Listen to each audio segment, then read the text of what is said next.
Well, hello there. It's Lady Nadine here. Now, today I was going to start us on our journey out and about. We've spent all these weeks and months and years as Victorians looking after our skin, our hair, our hands, our figure.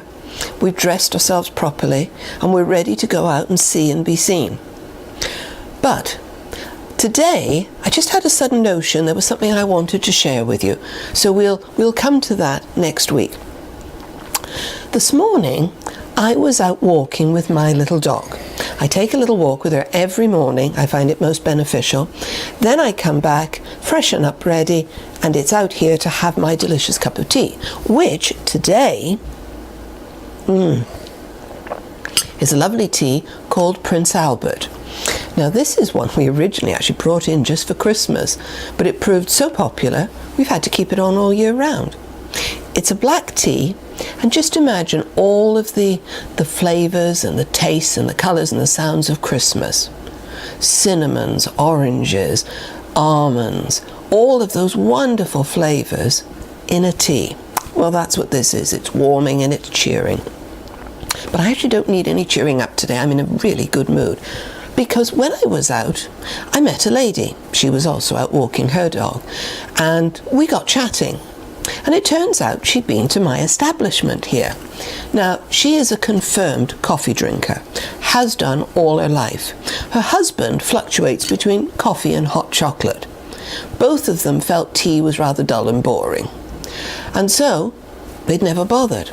Well, when they came to us, they said, let's be different. Let's try some tea. There's some interesting sounding ones here. Her husband was quite taken with our Mayan Gold, which is a black tea with real chocolate in it. And I managed to get her persuaded to try our Scotch Acorn. Well, they were sold. That was it. And she was telling us all about this while we were out this morning. And I thought, how interesting. My own story of my love of tea was a bit of an on-off affair, really. I used to drink tea all the time. Then I discovered I couldn't drink milk. And everywhere I went, I would say to people, oh yes, I'll have a cup of tea, but no milk. And for some reason, because you're not having milk, they would suddenly make it very, very strong tea. And without any milk in it, it was awful. I couldn't get them to see normal strength of tea, just don't put the milk in. So after a while I got fed up with tea I couldn't drink, and that's when I discovered tisanes, fruit teas. Well, they're not really teas, they are a tisane because there's no tea in them. But either way, this was lovely. It didn't matter what they did, they couldn't overbrew it. And a nice little bonus, if it happened to be left and it went cold, it was just as nice cold as it was hot. And so it is that over the years that's what I've carried on drinking. Until last year. Last year, I got involved with the National Tea Day through a very dear friend now, Diaz. We've become friends over the years. And it gave me the opportunity to see how tea has changed since I was drinking tea to what is available now. Oh, it reawakened my taste buds to all the wonders that are there. And having tried so many over the course of the day, I came home and I've become quite a tea drinker. In fact, I still have my odd tisane, but most of the time now, I'm drinking real tea.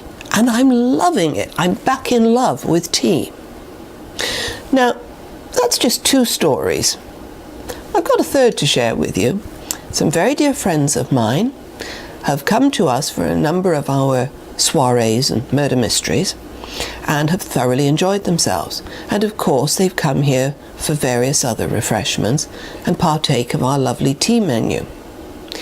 Now the young lady herself, through work etc., drinks tea like I think many modern people do. Tea bag, brewed in a mug, add a bit of milk, that'll do. But when she was here and she tried our real teas that are brewed in the pot properly and strained and savoured, suddenly, she realised what she'd been missing.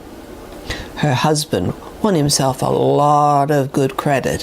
He had us make her up a lovely tea hamper, cups, the whole thing, so she can indulge herself. Stories are all part of our lives. They're what make up our history. I'm a collector of stories. Normally, mine tend to go towards either the very quirky, as I told you about earlier, with things like, I don't know, raining cats and dogs and such like. But also, I love collecting old stories, gothic horror, murders, mysteries.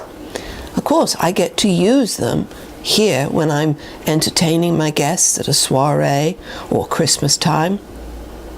But I've now started a new collection. People discovering, rediscovering, rekindling their love affair with tea. So I thought I would share this with you this morning, and I'm hoping that you will share your stories with me. So if you're somebody who, like me, gave up for whatever reason and has come back, then please let me know. Or if you're somebody who's never had tea because they thought it was dull and boring and has suddenly discovered tea, again, let me know, and let me know what your favourites are. I really would love to hear your stories. Now, thinking about this and linking it with the fact we're now going to be thinking about getting out and about, a nice day out, a wonderful day out in fact, this April, the 20th and 21st of April, just outside London, in a place called Chiswick House, in the grounds, they're going to be having an amazing day. Last year it was one day, this year it's two. Tea Day, National Tea Day. And there's going to be all sorts of people there with all manner of different types of tea. Teas to be drunk hot, iced teas, alcoholic teas, plus all the paraphernalia that goes with it. So do please go on the website and have a look at National Tea Day. But also, have a look on our website, because we're going to be starting our tea appreciation in March, and I'll tell you a little bit more about that.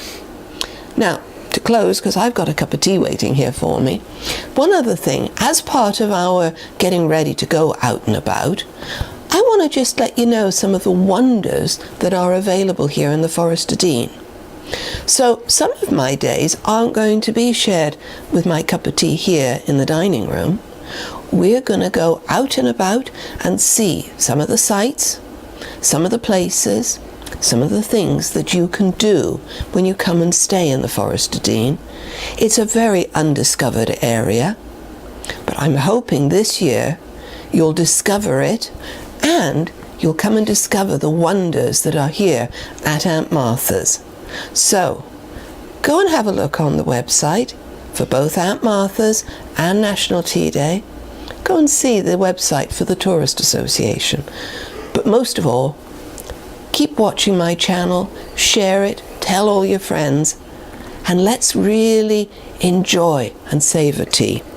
National Tea calls it a revolution, and I agree. So, up the revolution, and cheers. Talk to you next week. Bye-bye.